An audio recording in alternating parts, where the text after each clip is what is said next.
Myself, my name is Michael Orlov, and I'm the relatively new Director of State, Regional, and Local Partnerships and the International Portfolio. Great. Hello, everyone. My name is Jen Hughes. I'm Director of Design and Creative Placemaking at the National Endowment for the Arts. And I'm Lara Garatano, and I work on the Local Arts Agency program at the National Endowment for the Arts. And we have an interloper in the audience. Cheryl, please stand up. Cheryl Sheely is our folk and traditional arts specialist. Woo, for Cheryl, thank you for being here. So she can step in if there are questions about her portfolio. So thank you for being here. We always try to start these conversations with just a quick show of hands. Sometimes I even start by saying how many people have heard of the National Endowment for the Arts, but we're not going to do that because you're at the Americans for the Arts conference. But believe it or not, we've had people not raise their hands before at other places. But how many people have applied by show of hands to the National Endowment for the Arts? Okay, and how many have applied and been successful in their, all right, that's good. So there's a bunch of people in the room who have not applied to the National Endowment for the Arts. Well, we hope this will be a good conversation for you to be a part of. We are going to hold questions until the end, so if there are things that come up, please remember them, and we'll leave plenty of time for questions. So we figured we would start with a slide, of course, paying tribute and homage to where we are in beautiful Minneapolis, a nice Bob Dylan mural. And we're, of course, grateful to be here at the Americans for the Arts Conference. We'll go right into what is our mission, and this is kind of extracted from our legislation. National Endowment for the Arts is an independent federal agency that funds, promotes, and strengthens the creative capacity of our communities by providing all Americans with diverse opportunities for arts participation. We're going to go right into a video. Some of you might have seen this before, so if you have, I'm sorry. These were videos that were done right around our 50th anniversary, so about 3-4 years ago, and this is just a general overview of the National Endowment for the Arts. And I think you have to play it from back there. Thank you.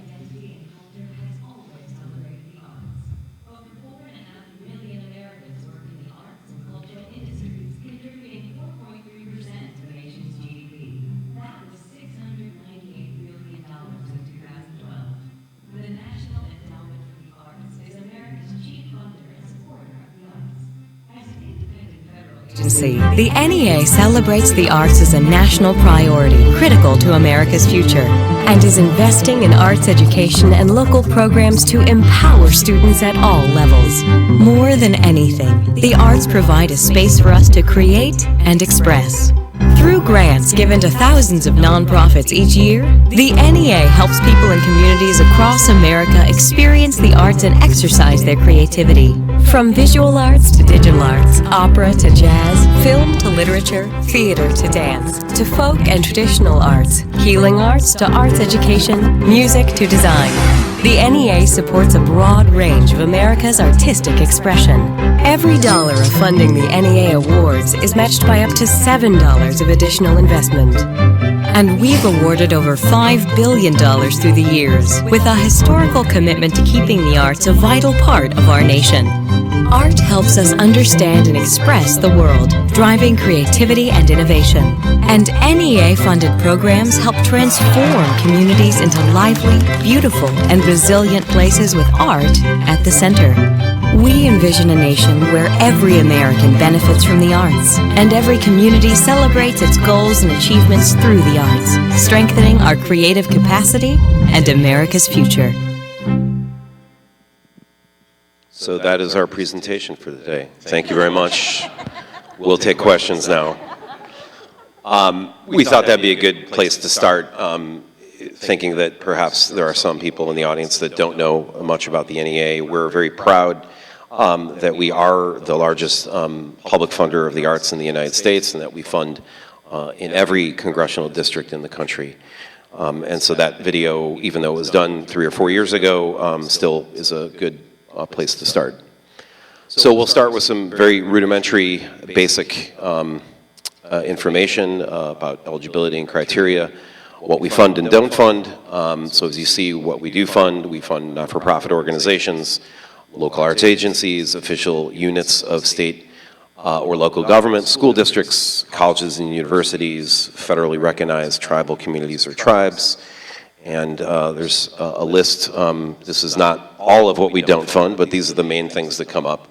General operating support, creation of new organizations, academic degrees, facility construction, purchase or renovation, individuals, and you see except in literature, and actually there are exceptions which we'll talk later, but we also have 2 honorifics, the Jazz Masters and the National Heritage Fellowships, which are also individual awards. Individual schools, commercial for-profit enterprises, and fiscal sponsors. Eligibility is somewhat basic. You have to be a not-for-profit, a tax-exempt 501c3 U.S. organization, or a unit of state or local government, federally recognized tribal communities or tribes, 3-year history of arts programming, and the three-year history could have taken place before you became a 501c3. So we're just looking for an actual history of programming. Of course, a minimum of a 1-to-1 non-federal cost share match, and meeting our exhaustive reporting requirements, which I'm sure people moan when they hear about reporting requirements, but it's part of the deal. The application review, there is still some people out there who don't know that we're not the ones deciding on what is funded and what isn't. It's actually you. It's a peer review panel, a citizen review panel. We have 2 congressionally mandated criteria, which is the very ambiguous artistic excellence and artistic merit. We ask folks like you in the room, by show of hands, how many have served on any NEA panel before? Well, so we have a lot of potential panelists to be. Well, let me ask a question. How many would serve again on an NEA panel? All right, the same people, so not bad. That's good.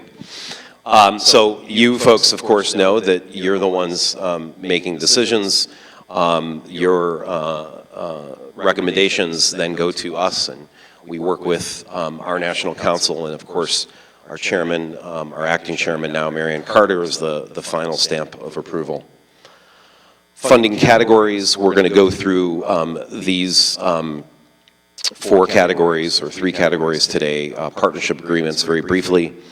Grants for organizations, and we'll cover Challenge America, Artworks, Our Town, and our research, and grants for individuals. And there's generally 1 application per year, but of course there are exceptions, and we'll get to those exceptions. I'm, as of April 1st, now the Director of State, Region, and Local Partnerships, and I won't go that much into this information, but as you can see on this somewhat accurate map, we we have partnerships with the 50 state arts agencies and the 6 jurisdictional or territorial organizations around the country, and the 6 regional partnerships.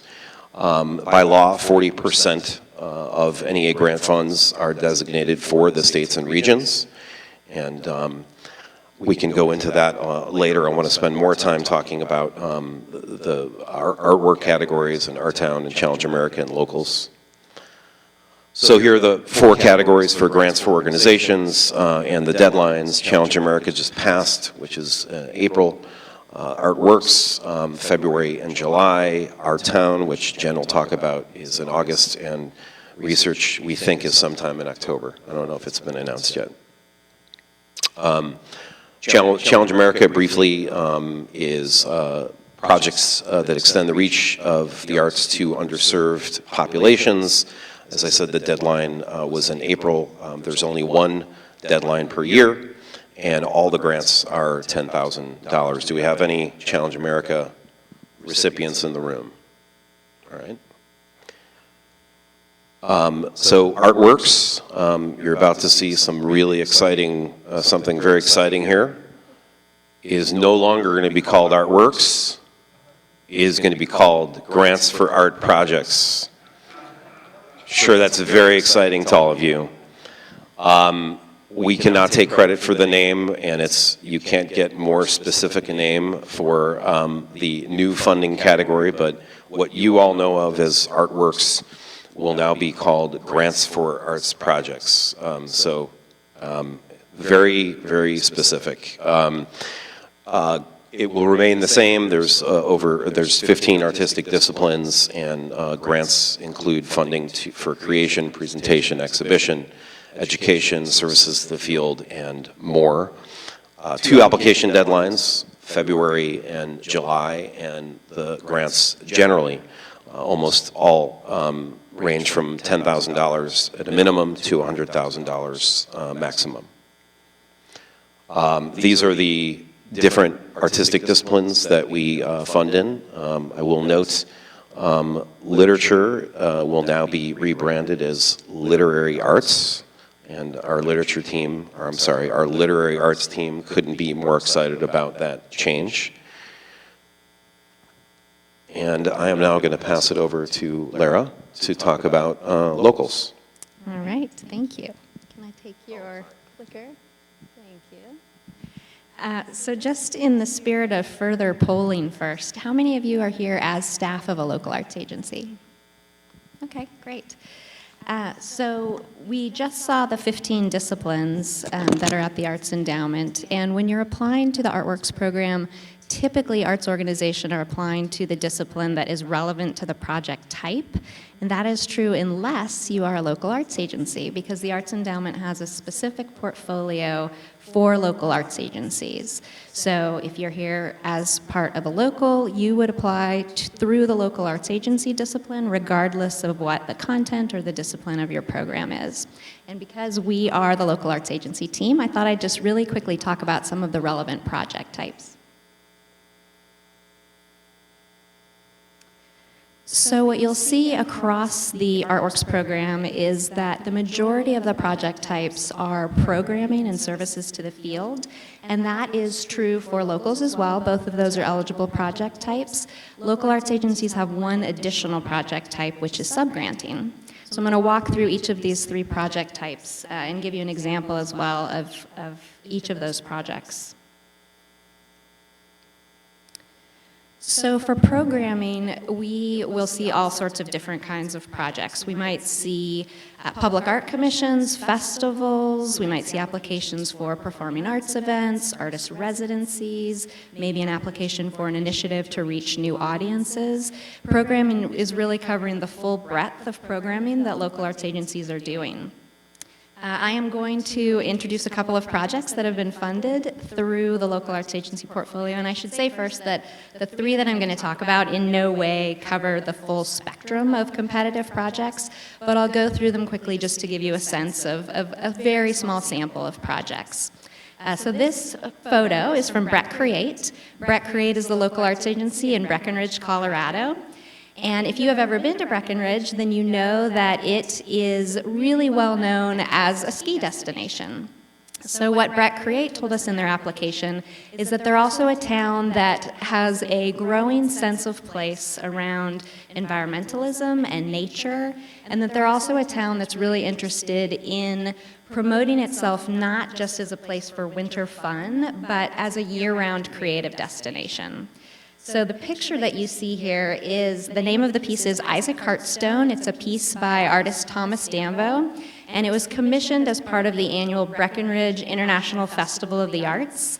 That is a festival that is promoted as being all about adventure and creativity and fun.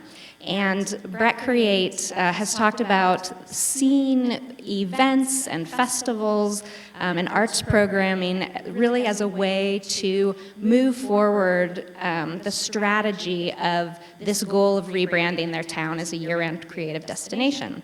So as an aside on this piece, Isaac Hartstone, the piece was built with the help of local volunteers that used reclaimed wood and recycled wood, and it was originally installed along a fairly remote trail kind of outside of town, and it generated so much foot traffic on the trail. It was so popular and so many people wanted to come and see it that it actually needed to be reinstalled along a trail that was better set up to handle the foot traffic.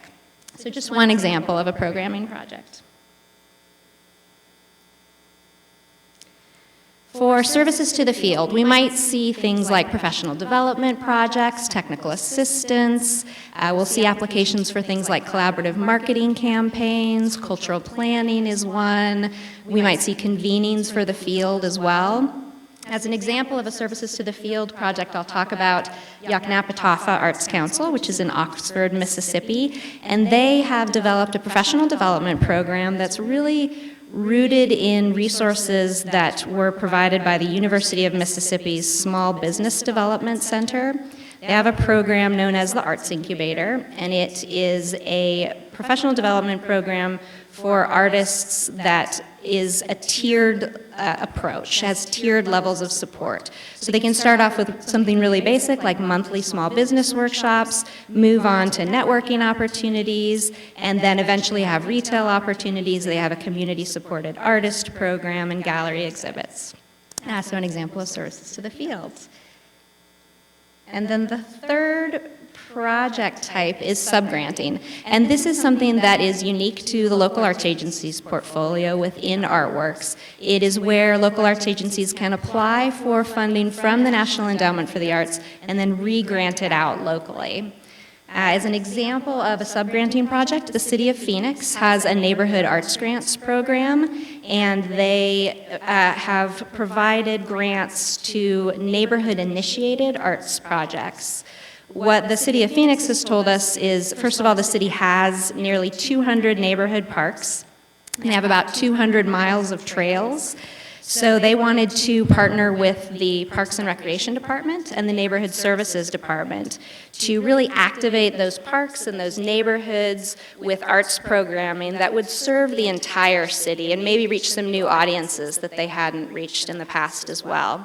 Subgranting as a project type does have a couple of additional requirements. It does require that you be able to demonstrate that you have a history of grant making, and then also that you are designated to operate on behalf of local government in that art grant making capacity. And I am now going to hand it over to Jen to talk about Our Town. Great, thank you. So the Our Town program is one of the programs that I oversee in the Design and Creative Placemaking portfolio. And this program category has been around for 9 years. Next year will be the 10th year anniversary of the Our Town program, of the NEA explicitly funding creative placemaking projects in a particular category. And what's unique about this category is that it requires a partnership between a local government as well as a nonprofit 501c3. So it could be a local or tribal government with a nonprofit 501c3. One of those two lead partners has to have an arts, culture, or design mission as really central to the work that they do. So in some cases, if you are the local arts agency, part of the local government, then that would fulfill both the local government requirement as well as that arts, culture, design organizational mission. And these projects are 1 to 2 year projects.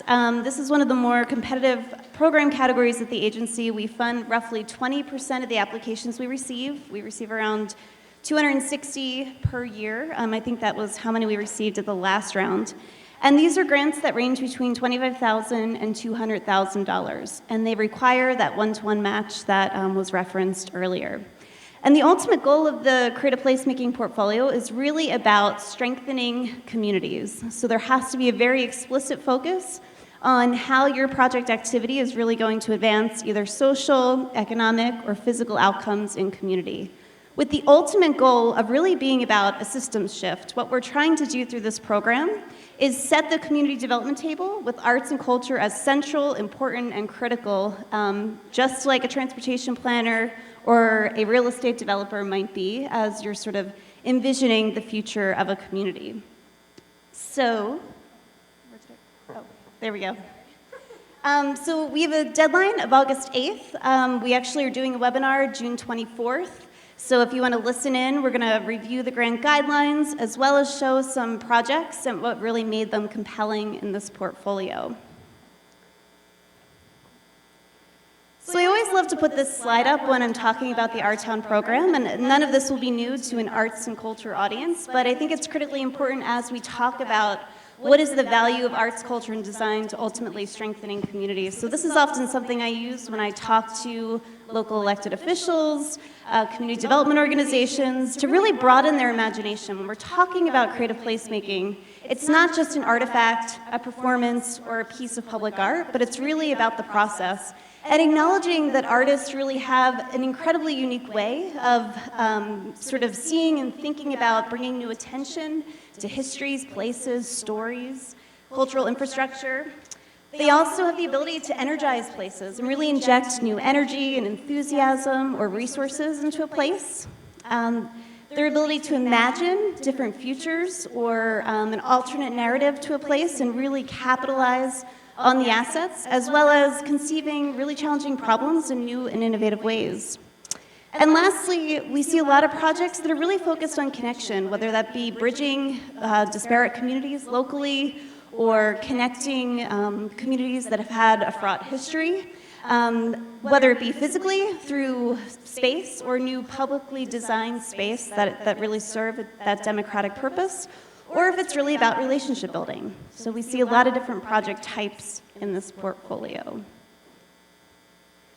So similar to Lara, I'm only going to profile 2 projects, but they in no way really capture the breadth of the type of work that we're funding in this category. But the first one, I couldn't help myself. I had to profile a local Minneapolis project. This was an Our Town project made a couple years ago. The lead applicant was the Pangea World Theater, partnership with the Minneapolis Department of Community Planning and Economic Development. And I think they had up to another 15 additional partners that came together for this project. Cultural organizations, community development organizations, I think some private businesses as well to really advance the broader project. So the issue in this community in East Lake was that they had been a landing place for new immigrant communities and indigenous communities and had incredible diversity of culture that existed. So they were really focused on how to forward an economic development plan that builds on the multicultural community. So the goal was an engagement strategy, how to engage the broader, diverse community that had been previously underrepresented in community planning processes, and really galvanize them to give them voice in the Minneapolis Comprehensive Plan. So over the course of 2 years, they hosted over 40 community workshops that engaged over 2,000 people all across the Minneapolis community. They also ran an apprenticeship program that was really focused on artist community planning and training to create future ambassadors for this type of the work, as well as a series of public art projects that were both temporary and permanent that lived beyond the life of the grant. And another project, this one stewarded by the Metropolitan Nashville Arts Commission, a local arts agency, as the lead organization. They had a series of partners, including the Mayor's Office of Neighborhoods, the Urban Land Institute, Seed Space and Arts and Business Council, the Community and Art Television local group, as well as a wide range of artists. And this project was called Metro Arts Learning Lab.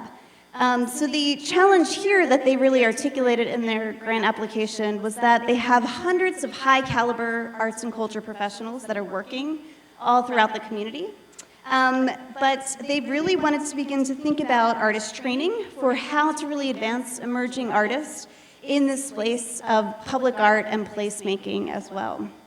So the lab was really a program that took place over the course of 2 years that was all about introducing the participants to best practices and community-based creative placemaking techniques, as well as ultimately funding and supporting the 25 local artists that participated in the program, funding their projects and making some of that vision come true, as well as really lobbying and advocating that city government consider in their capital plan how to ultimately fund these public art projects. So it was a multi-dimensional project that was really about trying to advance and elevate the importance of arts and culture throughout the broader city government and perceived as something really worthy of future investment. And one really cool outcome of this is that the regional transportation system actually took on hiring artists who were trained through this program to think creatively about how they could really advance sort of the transportation goals that they had set forth.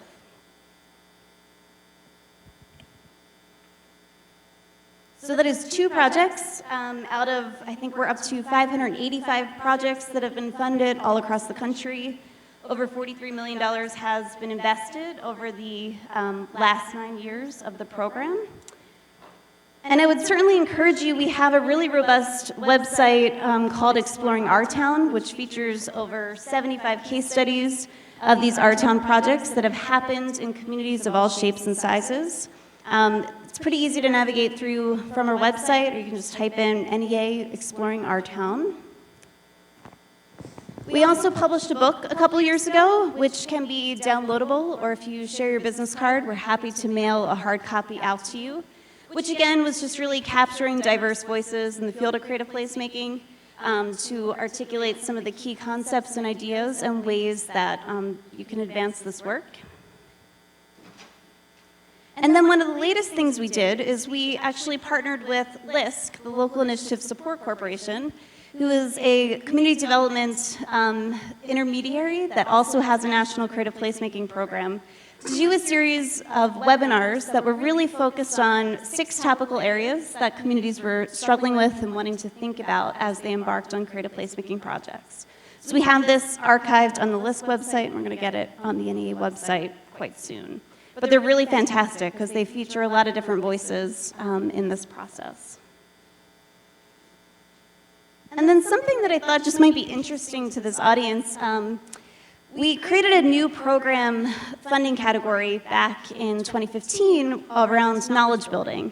The idea that we wanted to invest in national networks outside of the arts and cultural space to really elevate creative placemaking practice. So we've funded organizations like Smart Growth America, that's a transportation organization that's really been focused on elevating creative practice as it relates to advancing transportation outcomes. We funded the National Alliance of Community and Economic Development Associations, again, to sort of create and pilot and test ideas about what can arts and culture do to advance the work that's happening in that space. So I just kind of flashed that up there because the work that you all are doing locally connects in so many different ways to so many different sectors. And we've really been investing in funding and supporting resources that continue to advance the practice of, the folks locally that you might be sort of working with to champion this arts and culture work. So we have a lot of great products up on our website that have come out of this investment program.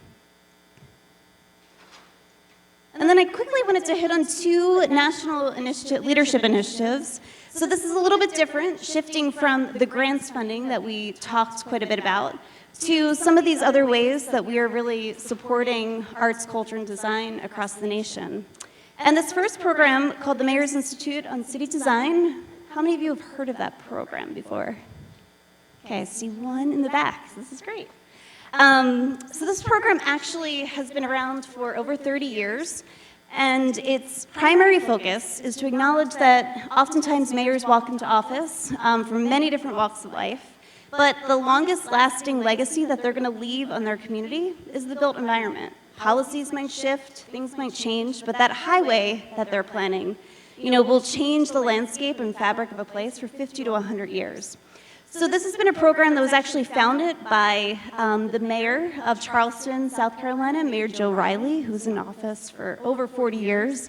And this is a program that brings 8 mayors and 8 resource team members together for 2 days to intensively dive into a whole range of transportation, design, arts and cultural issues or things that they might be thinking about locally. So I mention this because we host 6 institutes a year, and you might consider really encouraging your mayor or elected official to sign up for one of these institutes because it's a really robust learning experience. And I think you'll find that they'll return to your community as true champions of the work that you're doing. And we have a really great website, micd.org, for this program. And we run it through a cooperative agreement, which is a partnership with the U.S. Conference of Mayors, who ultimately runs and executes this program on behalf of the NEA. And then I like to sort of call this the quasi-sister program, the Citizens Institute on Rural Design, which is explicitly focused on rural communities of less than 50,000 outside a metropolitan statistical area or a tribal community. And this is a program that is really focused on helping to execute a 2-day design charrette or local design workshop on anything from rethinking the redesign of Main Street to sort of stewarding a new public art plan, to thinking about the transportation infrastructure. And what we do is really help work alongside a community over the course of 6 to 8 months to execute a local design workshop where they bring together the local elected officials, the nonprofit community, local businesses, and residents to really help put forth a vision that they can ultimately implement moving forward, really focused on design, arts, culture, or creative placemaking. And I mention this because we actually have a request for applications that's out right now. This is also run through a cooperative agreement. Our partner is the Housing Assistance Council in partnership with Building Community Workshop.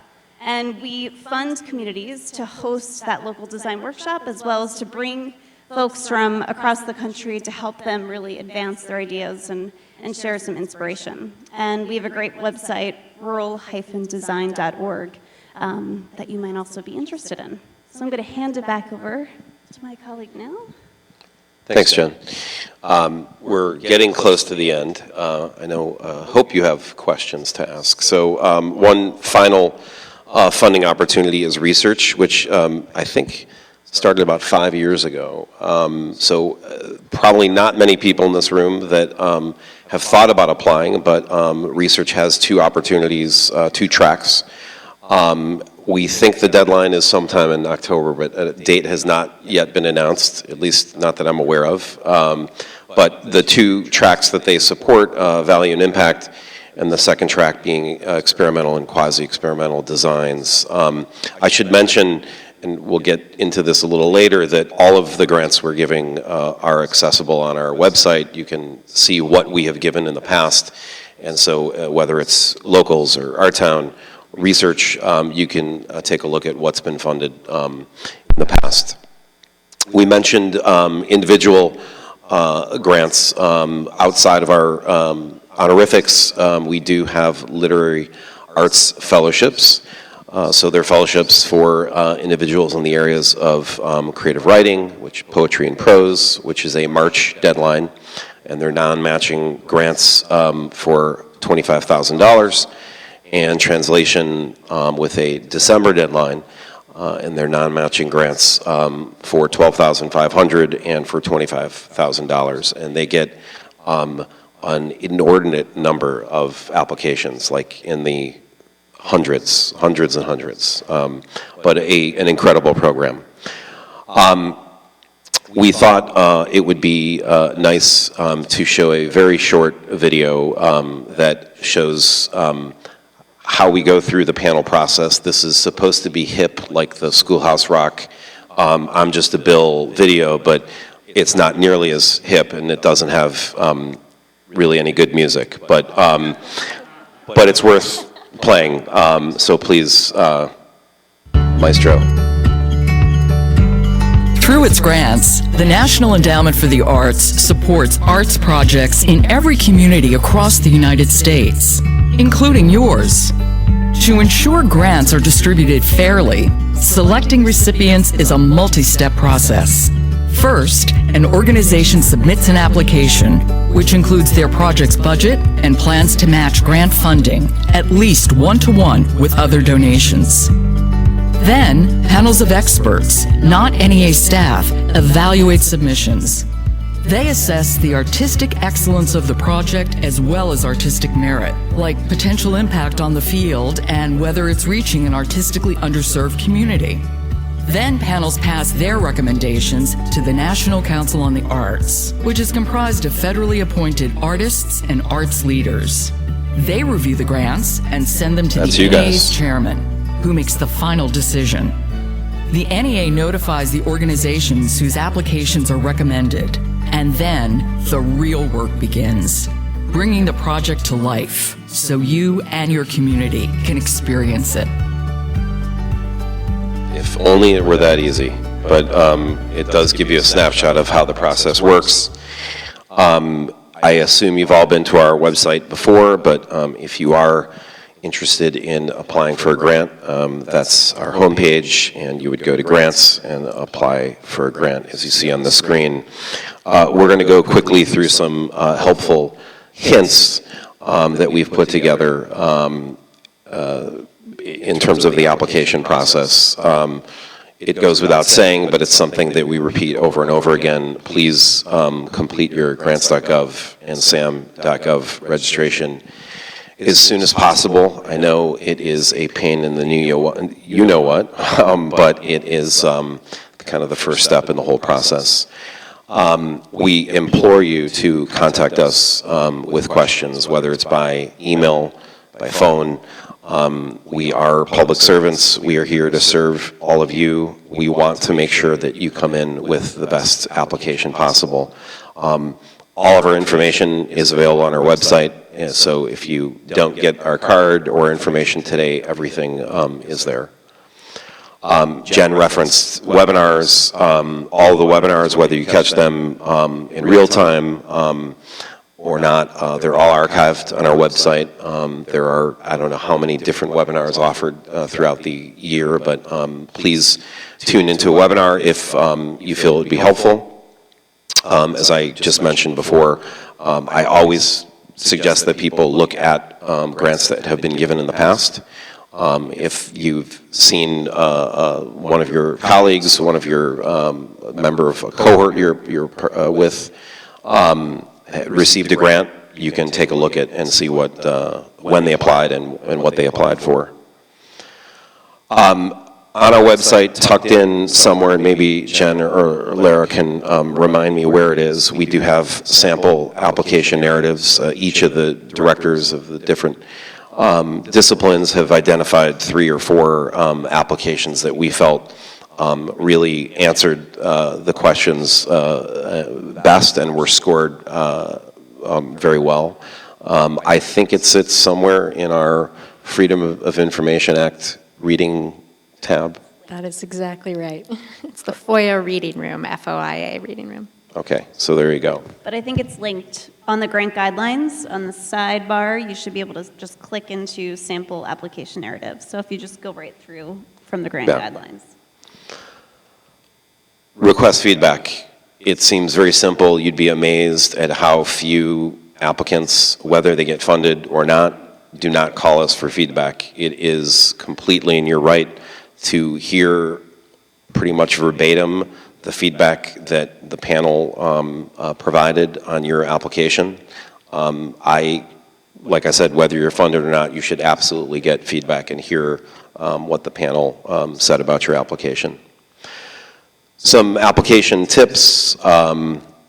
It seems obvious, but choose a project that exemplifies your organization, what your organization does best. It should speak to the work that you're doing. Please make sure that your budget and project narrative align.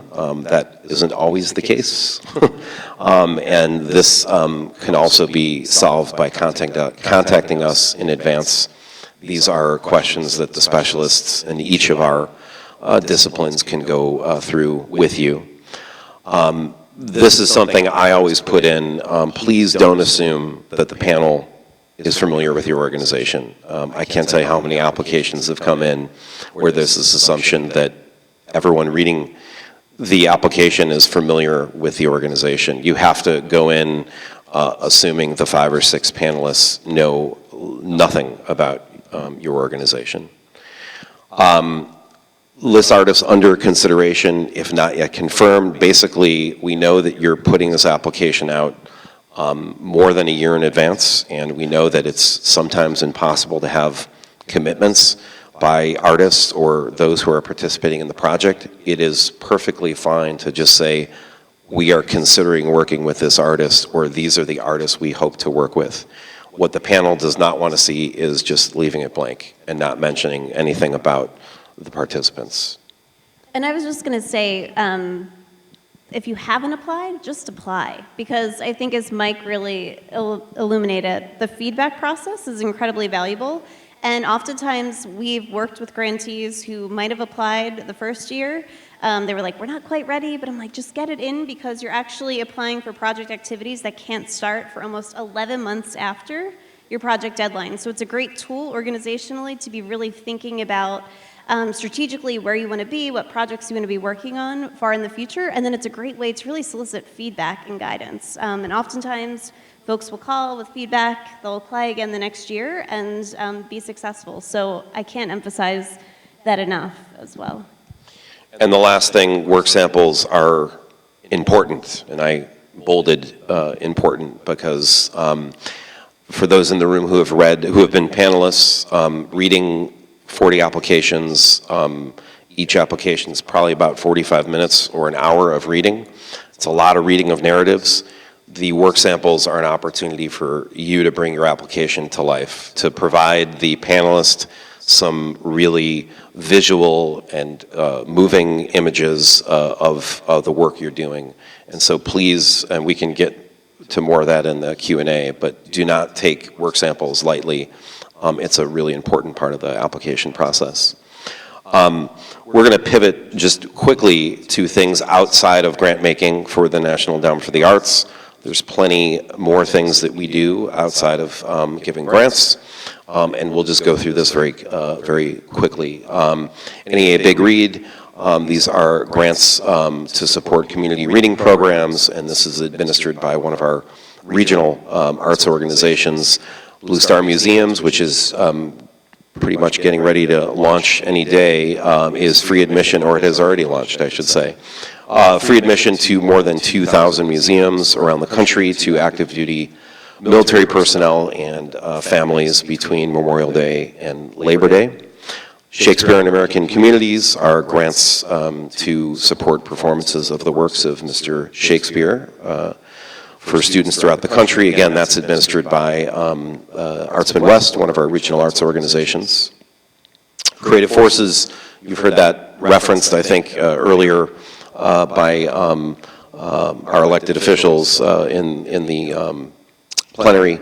It's our partnership with the Department of Defense and the Veterans Affairs to support creative arts therapy for active duty service members and veterans, and that's been expanded quite exponentially almost in the past 2 or 3 years. Music Theater Songwriting Challenge, I think it is our third year? Cheryl? Second year? Anyways, it is a national competition for high school students who have a passion for writing songs that could be part of a musical theater production. I will say the deadline closed for this year, and they're going to be announcing the winners in the next, I think, month, but it is certainly a project you should encourage high school students in your communities to participate in the future. And Poetry Out Loud, I would assume everybody in the room is familiar with it, but is a national recitation program that allows now more than 400,000 high school students around the country to participate in a national recitation competition. Each state selects one winner to represent their state or territory, and they come to Washington, D.C. Since we are in Minneapolis, it is, and it's nice to inject some art into today's workshop. Isabella Caleri from Arcadia Charter School here in Minnesota was the 2019 Poetry Out Loud champion. I was actually there, and I brought my kids for it, and I gave them scorecards for the final 10. And I'm happy to say my daughter chose Isabella as her winner, and she got it right. And so we thought we would play her winning recitation of the poem, and this took place in April of just a couple months ago of 2019. So I think we have it here. Thoughtless Cruelty by Charles Lamb. There, Robert, you have killed that fly. And should you 1,000 ages try, the life you've taken to supply, you could not do it. You surely must have been devoid of thought and sense to have destroyed a thing which no way you annoyed. You'll one day rue it. 'Twas but a fly, perhaps you'll say, that's born in April, dies in May, that does but just learn to display his wings 1 minute, and in the next is vanished quite. A bird devours it in his flight, or come a cold blast in the night. There's no breath in it. The bird but seeks his proper food, and Providence, whose power endued that fly with life, when it thinks good, may justly take it. But you have no excuses for it. A life by nature made so short, less reason is that you, for sport, should shorter make it. A fly, a little thing you rate, but Robert, do not estimate a creature's pain by small or great. The greatest being can have but fibers, nerves, and flesh, and these the smallest ones possess, although their frame and structure less escape our seeing. So congratulations, Isabella and Minnesota. These kids are just amazing. I went to the congressional luncheon and sat with, I think, 3 or 4 of the finalists, and yeah, I certainly wasn't like that when I was in high school. So we mentioned some of the honorifics. This is one of the highest. This is the highest honor that you can receive in the folk and traditional arts, our National Heritage Fellowships. This is last year's group of winners. The 2019 winners will be announced, I believe, next week. Or if you could maybe find Cheryl at a bar and buy her a drink, she'll maybe tell you who they are. It's a super exciting honorific for our country that honors people all across the country that are doing so many incredible things to advance and preserve the folk and traditional arts. There's a big ceremony at the Library of Congress in the fall, and then a concert and performance that follows. So June, I think 18th is when, June 13th? 18th will be the announcement of this year's winners. And we just announced not long ago our 2020 class of Jazz Masters, Bobby McFerrin, Roscoe Mitchell, Reggie Workman, and Dorthon Kirk. This year, the Jazz Masters celebration, I should say next year, in April of 2020, will take place in San Francisco at SF Jazz, a new thing for us. We're going to take it on the road, which we're really excited about. And rounding everything out, Sunil Iyengar and his team do an amazing job of putting out research and studies and analysis throughout the year. This is just a snapshot of some of the most recent research that has gone out. Arts and Other Cultural Workers, I think, came out a couple months ago, and just as recent is the Rural Prosperity Report.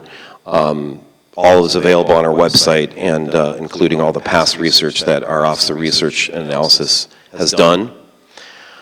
Our Public Affairs Department also does a phenomenal job of putting out not just the quarterly NEA Arts magazines, but also daily Facebook posts and all kinds of tweets. So if you're not participating in our social media, we urge you to do so. And we don't have any hard copies of this with us, but they're all available as PDFs on our website.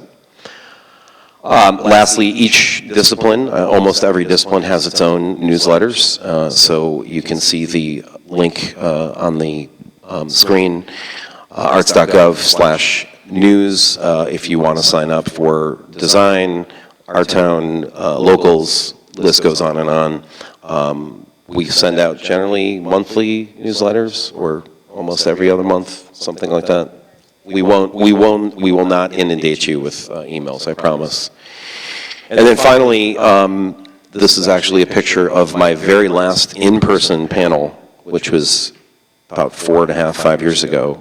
But if you would like to be a panelist, and we do want to make sure we have panelists from all across the country, you could give us your card, email us, or you can actually go to this link on our website and let us know. And we would love to have you participate in what I tongue-in-cheek call jury duty for the arts.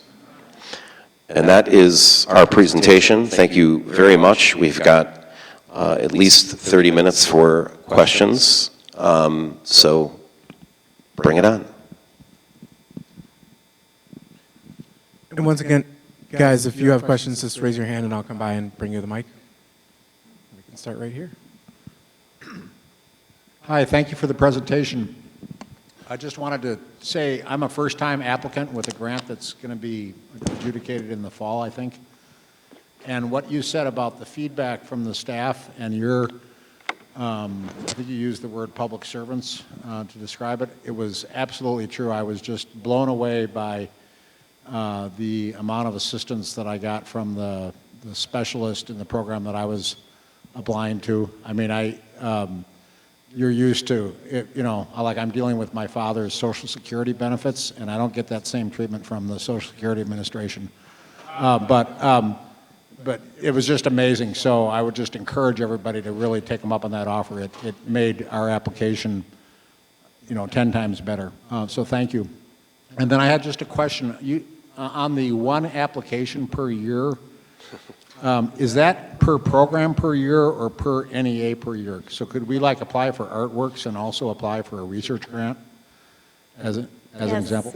So this is a little complex. So the Artworks, which is now Grants for Arts Projects, or Challenge America, an organization can submit one application per year. Then there's also the Our Town category, as well as the Research Artworks category, and organizations can also apply to those programs as well. They have to be for distinctly different projects or distinctly different phases of a project. So if you submit the same application to Our Town and Artworks, one of them will be withdrawn or considered ineligible. So you just want to be cognizant that you're applying for distinctly different projects. And then we also encourage, because of that limitation, you know, other nonprofit arts and culture organizations in your community or folks that are undertaking work, you can certainly be a partner on those project applications. You just can't be the lead applicant because of that limitation to one application per organization. And then just to clarify, Just 1 second. And Challenge America, is it one application or one award per year? So the clarification was, is it one application to either Challenge America or Artworks, Grants for Arts Projects, or one award? And it's one application. And thank you for those comments earlier. We, I think, take our job very seriously, not only as being public servants, but also wanting to make sure that our colleagues in this room and around the country come in with their best application, their best foot forward. The last thing we'd want is somebody to come in with an application that is doomed, you know, from the beginning. And we have an incredible staff. I'm in awe of my colleagues every day who come in and really put the time, sometimes 30, 45 hour-long conversations with applicants to make sure that, you know, things come in the right way. So thank you for saying that. Can you tell me what's the matching requirement on the Our Town grant, and how much of that can be in kind, if any? So the Our Town, just like all the other programs, it's a one-to-one match. You can certainly have in kind. You could have up to entirely that match being in kind, but I will be honest, panelists like to see some organizations with some skin in the game. So particularly since Our Town is a partnership project, that match might include time from city staff dedicated specifically to those project activities. So it shows that there are resources being put forth by other partners as well.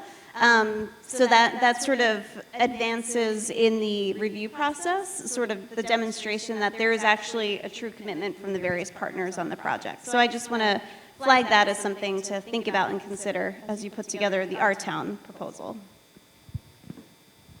Can I just add one more thing in terms of match, and Jen answered it perfectly.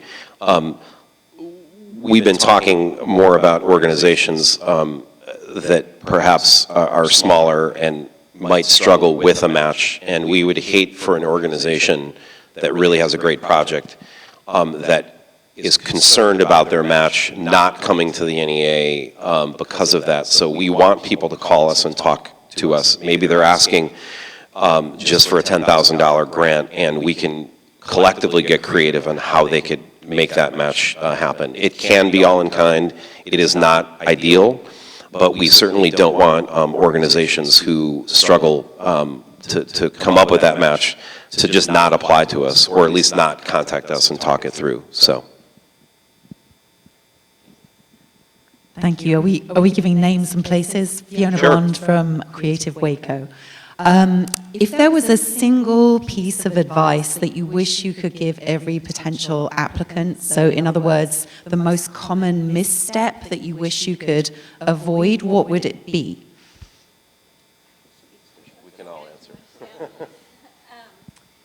That is a very good question. I think that what I would say, first of all, is before you even get started on your grant, read through all of the guidelines on our website. There's so much information in there, and almost to the point of being overwhelming, but there's so much helpful information in there. And then the second thing that I would say is to check sort of the basics, make sure that you have included the correct project minimum. You're going to need to have, for all of our programs, you're going to need to have a minimum project budget of $20,000 to request $10,000 from the NEA with that one-to-one match. So sort of making sure that you have those basic elements, all of everything lined up in terms of those. I would say kind of the kitchen sink applications typically don't do well because, an organization is trying to demonstrate all the incredible activities and how this project's connecting to like 100 different things, but it's really hard to hold some focused attention and understanding of what discretely you're asking for support for from the 1 to 2 year period. And I think that mirrored in the budget, mirrored in the work samples is really critical. Sometimes we get work samples that seem like they have no relevance to the project. So it's really hard to wrap your head around some of the narrative ideas. So just being really judicious. More is not always better, in my mind, in terms of, I'm sure certain panelists in the past can also attest to that, because you want to be as clear and articulate as possible around the project that's feasible, doable in a 1 to 2 year period. I don't know if I could narrow it down to one, but I will say, and it's something in terms of helpful hints that was not on there, is find a person who served as a panelist before, even if you don't know that person, and ask them to read your application. And if you can't find somebody that has served as a panelist, find somebody outside of your network to read your application. It's one of those, like, ask your mother to read it. Because, and I when I worked for the city of Chicago, I had applied both successfully and unsuccessfully to the NEA. And one of the mistakes that I made was I only had people in my organization read the application. So of course everyone's like, yeah, I get this, it's great. Find somebody that will be critical of the application outside of, your network. That's one thing I'd suggest.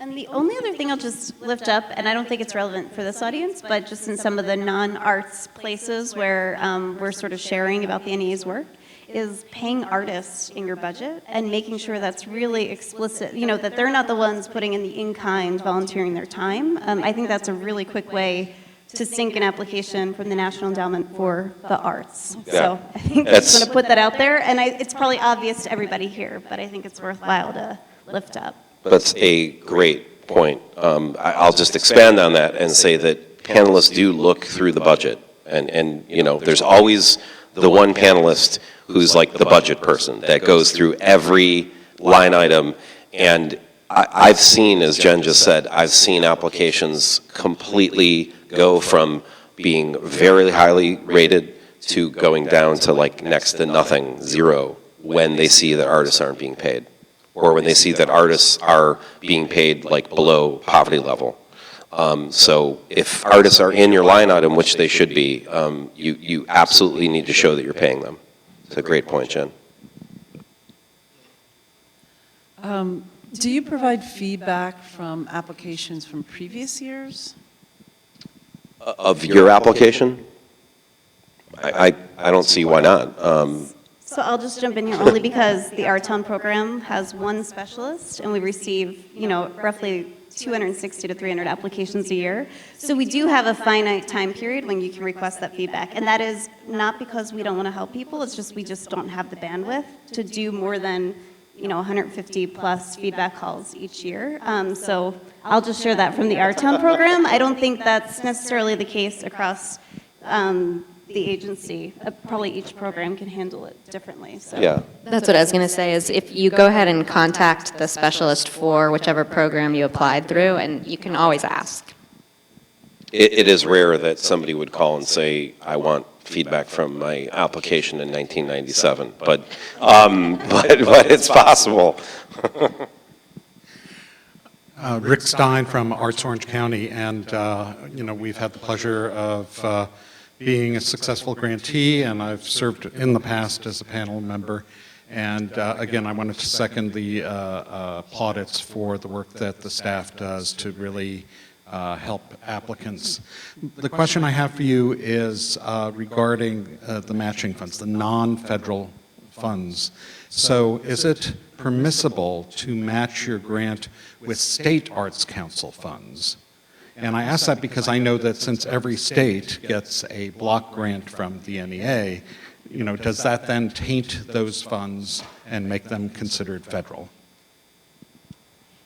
It is okay to have state funds as part of your match, but you will need to confirm that if you're using state funds, that the origin of those isn't federal. So if the state is using the funds that came from the NEA to then grant out and support your project, that would be an issue. But if they're using another part of their budget that isn't federally sourced, that would be fine. So you should be able to confirm that with the state.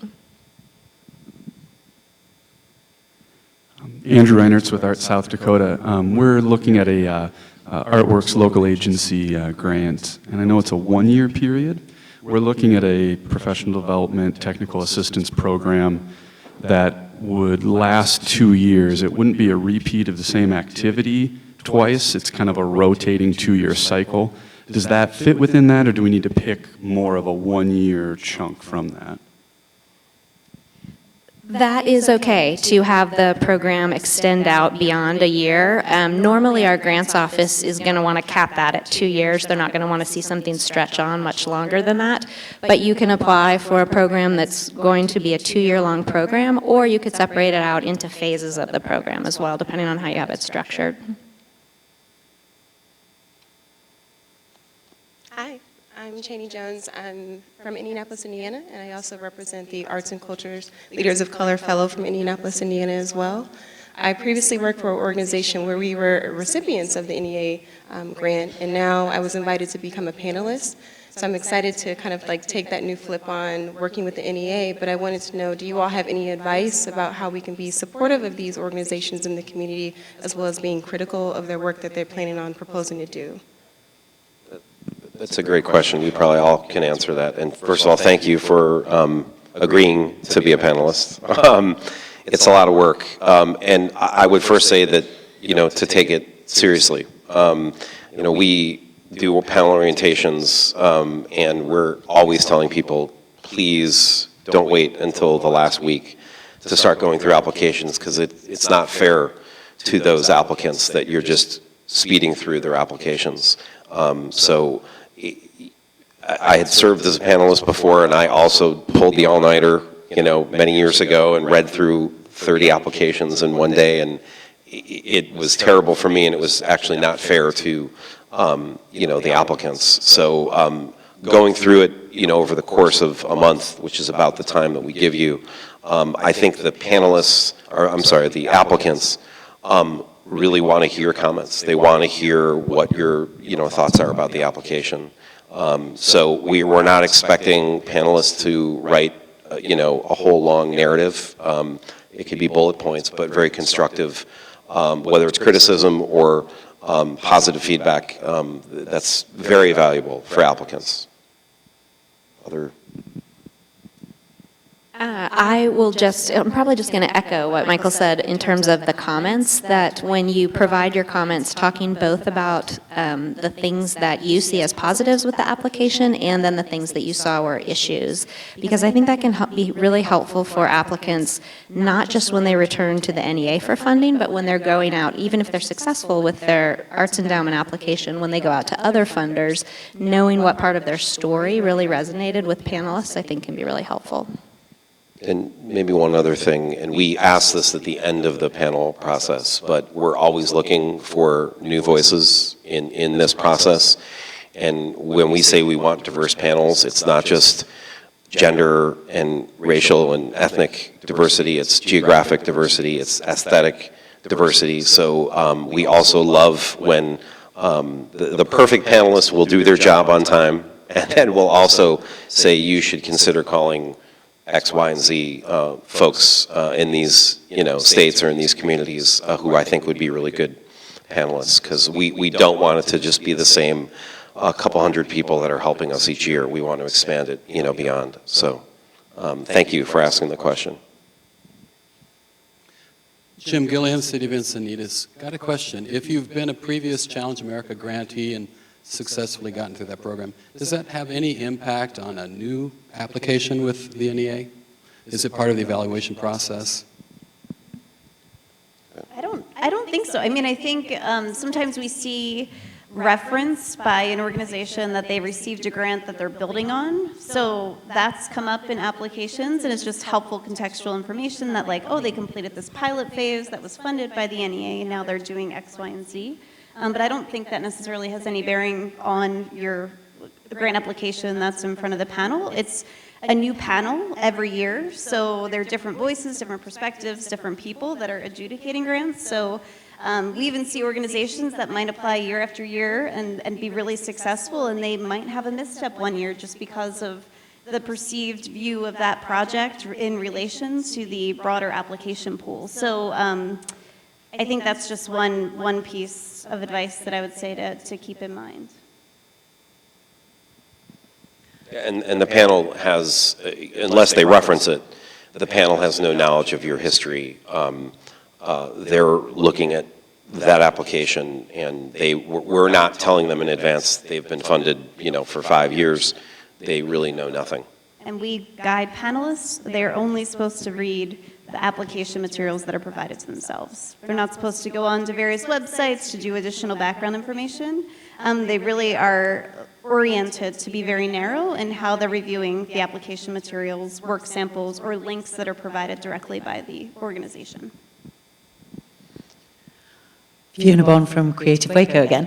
I just wanted to follow up your comments before about paying artists. I know we have several different approaches to the parameters, setting parameters for that at state level. I'm wondering if you have any go-to resources for benchmarking what are appropriate levels of compensation for different kinds of projects, specifically for paying artists. I don't. There was, and perhaps somebody in the room knows, there was a website that circulated a couple years ago that was extremely helpful, and it was really almost in line with the Fair Wage Act that a lot of states and communities were trying to pass, and it was a Fair Wage for Artists website. Do you know the website? There we go. Could you maybe say it in the microphone so everybody can hear it? Thank you. I thought that was a very helpful website. It's called wage, w.a.g.e. Thank you. I mean, it's not something that we have anything to do with, but I thought it was a very easy website to navigate through, and every organization can extract what they want from it. Go ahead, sir. I didn't see that you had the mic. The question is, can a project start date be before the matching date? There's a project that we're planning for, and we're planning for another foundation to fund it, but the matching grant for you is probably like 10 months later with the Altown grant. So is that something that could be funded, or do they have to start, the start date have to be the same as the matching date? That kind of confusion stuff. Yeah, so your project budget and the required one-to-one match has to be, for our town, for example, it's an August 8th deadline for the first part of the application. You complete the rest of the application the end of August, and then the project, earliest project start date for what you're asking for funding for can't be until July 1st, 2020. So with that in mind, that means that both your match as well as the NEA funding can't begin until that point. So at the close of the project, whether it's 1 or 2 years, you have to report out over the past 1 or 2 years, both the NEA funds that were expended as well as that match requirement. So you do have to time that. Certainly fine to talk about work that's happening and in the works before the grant activities that you're requesting funding for, but you should be really articulate and clear that this is like pre-NEA grant work, just to give the panelists some context about how the phase that we would be supporting is sort of fits in context with stuff that's been done. And on the subject of match, it is totally normal, like we talked about with artists perhaps not being solidified at the time you submitted the application. It's completely fine to say, Foundation, you know, we have an application out to Foundation X. We are, expecting X number of dollars from personal donations. I mean, we understand that when you're writing an application more than a year in advance, everything can't be buttoned up. So it's okay to put, you know, proposed or solicited funds, and usually people asterisk and say, you know, not yet received. It's totally fine. So it's okay to say X is going to be done in a phase 1, and then the match for phase 2. It just has to all be in the same grant period of the project. So you have to expend both the match as well as the NEA grant funds no earlier than July 1st, 2020, and then that following year to 2 years. Because we have really strict reporting requirements. You don't need the match, as Mike said, sort of solidified up front, but when you're closing out your grant, you're doing final reports, you're requesting the drawdown of the NEA funds, you have to be able to report out that you expend it. If you got $50,000 from the NEA, that it was a $100,000 project, and those activities took place in that 1 to 2 year grant period.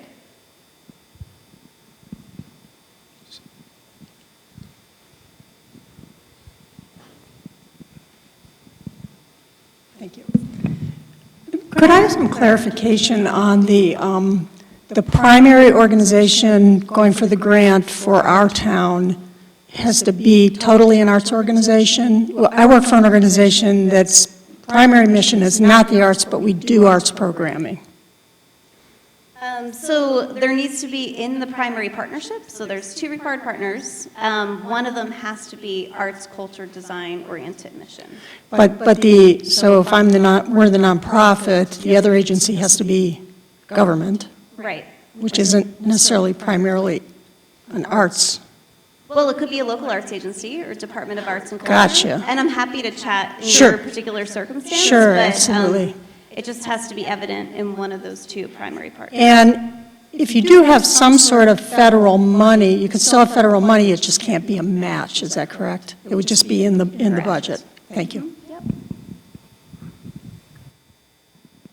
Got about 13 minutes. I'll just mention Jen did a great job talking about our town and talking about the percentage that actually get funded. I think you mentioned 25%, more or less. It's different across each discipline. I will say in general, outside of our town, in artworks or now grants for arts projects, I would say about 50% of the applications coming in get some level of funding. Very few are fully funded, but about 50% of the applications that come into the National Endowment for the Arts get some level of funding. Some disciplines are a little higher, some disciplines are a little lower, but that's more or less the average. Yes?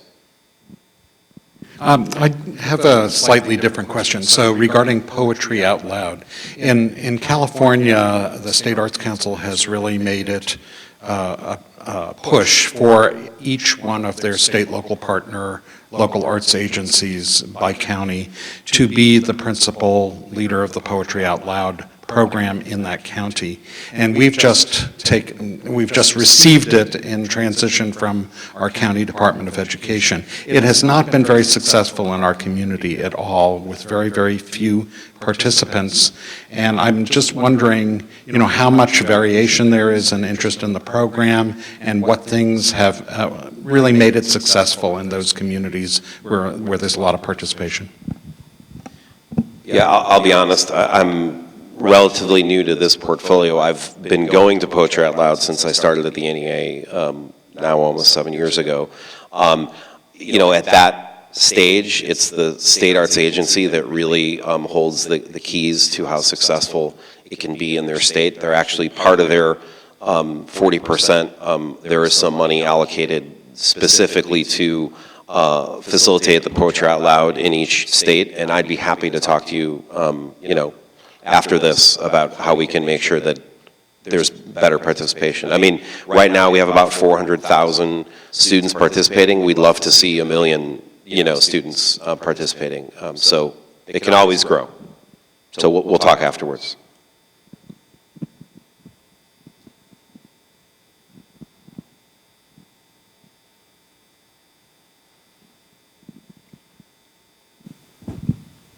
Good afternoon. I'm Griselda Suarez from the Arts Council for Long Beach in California, and I have a question about the artistic excellence, artistic merit.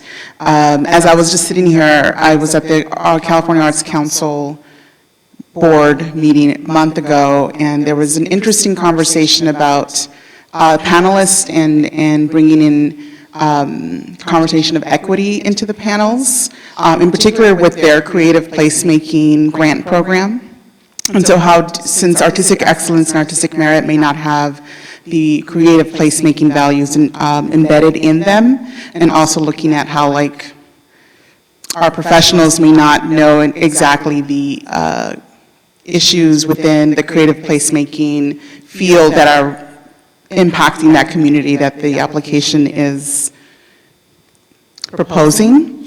I'm just wondering how the National Endowment of the Arts is looking into arts equity issues within the guidelines and/or the artistic excellence, artistic merit conversation for the panelists. I've been a panel before, and I know this is an ongoing project for many of us, but I'm just curious if you could talk about if there's a conversation of arts equity in the panels. So I can share just a little bit of context. I mean, for the Our Town program, so artistic excellence and artistic merit are these buckets that in our creative placemaking, it's, you know, artistic merit includes community engagement and evidence of community-driven work. It includes elements as relevant to actually the community shape and size of the place. So we try to be really sensitive to structuring our panels that are relative to sort of address that question of equity. I'm really proactive in thinking about the right panel mix so that there is that really thoughtful lens brought to the table, because it might not be shared by everybody on the panel, or they might come from different walks of life, but I think it's really important that that is very overt and present, as well as sort of the way we've structured the application is very much focused on there has to be strong evidence of community engagement, community buy-in, ways that are really sensitive to broader issues that are actually happening in communities. And I'll be honest, those panelists pick that out. They snuff out that stuff very quickly. So that has been a really incredibly helpful process for the Our Town program I can speak to.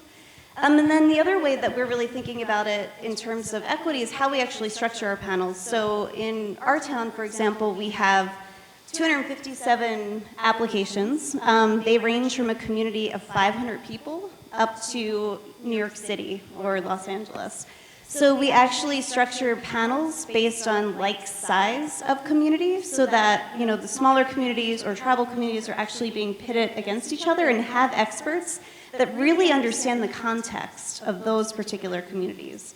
So it's not perfect. It's not addressing all of the things you're sort of lifting up very explicitly, but we're trying to figure out ways to be really thoughtful and considerate to that. But my colleagues might have other thoughts to share. I mean, I think you covered a lot. You know, our job is to facilitate the panel process, and outside of the orientation, which is really the time to speak to the panel, we do address artistic excellence and artistic merit, and being very kind of transparent and open, saying that these are congressionally mandated criteria that we have to go off of, and we have a discussion about what that really means. And to Jen's point, it's going to mean something different with each panelist, with where each panelist is coming from, and with each application, and the application, what they're submitting in their application. But the other thing, and we talked about this, you know, yesterday, is we are very much looking at our guidelines and how we can better chip away at equity through our guidelines, through our grant-making process, through our panel process. So it is certainly not a perfect process, and it's something we're trying to refine, you know, every day. We are fully aware of how inequitable grant-making is in this country. You know, they're huge, even though we proudly say we you know, fund in every congressional district in the country. Obviously, we're funding, you know, far less in certain areas of the country than in others. And we have to do better. So part of it is trying to shore up guidelines. Part of it is bringing in new voices to the panel process.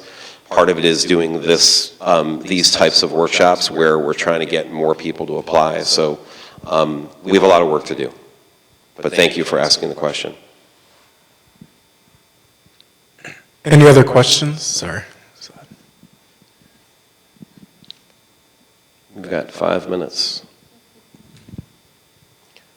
I'll just say that we are happy to stick around and chat, but also do reach out to us if questions come up. I always feel like there's things that we forgot to say about the panel process. I was talking about, you know, rates of funding. I do want to mention with the 2 honorifics, just miscellaneous stuff. We put the Heritage Fellows and Jazz Masters up for a reason, not just to talk about who the class is, but also that you guys are actually the people that nominate. We are not nominating in the office. This is not Cheryl and Jen and Lara and I sitting around saying, let's give it to so-and-so. It's actually nominated by the public, and a panel is brought together to make selections. So, Cheryl, when is the deadline for Heritage?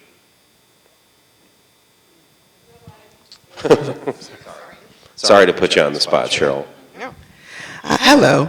The deadline for the Heritage Fellowships this year is July 30th. It's also a 2-step process. But if you have any questions about that, and as Mike was saying, it's a nomination process. Anyone can make a nomination on behalf of a culture bearer, tradition bearer in your community. And yes, just give me a call if you have any questions about that. And it's a fairly easy process. It is not like applying to the NEA for a grant. I can guarantee you that. It's a far easier process. And I just want to thank all of you. I mean, the work that we do is really, I'm driven every day by the projects we learn about, hear about, are able to support on the ground. And it's so critical to have stewards like all of you in your communities, pushing us as an agency, pushing the community, and really advancing some really important issues through arts and culture. So thank you for doing that inspiring work. I guess we will leave it on that. Thank you, everybody, and thanks for your patience, your time.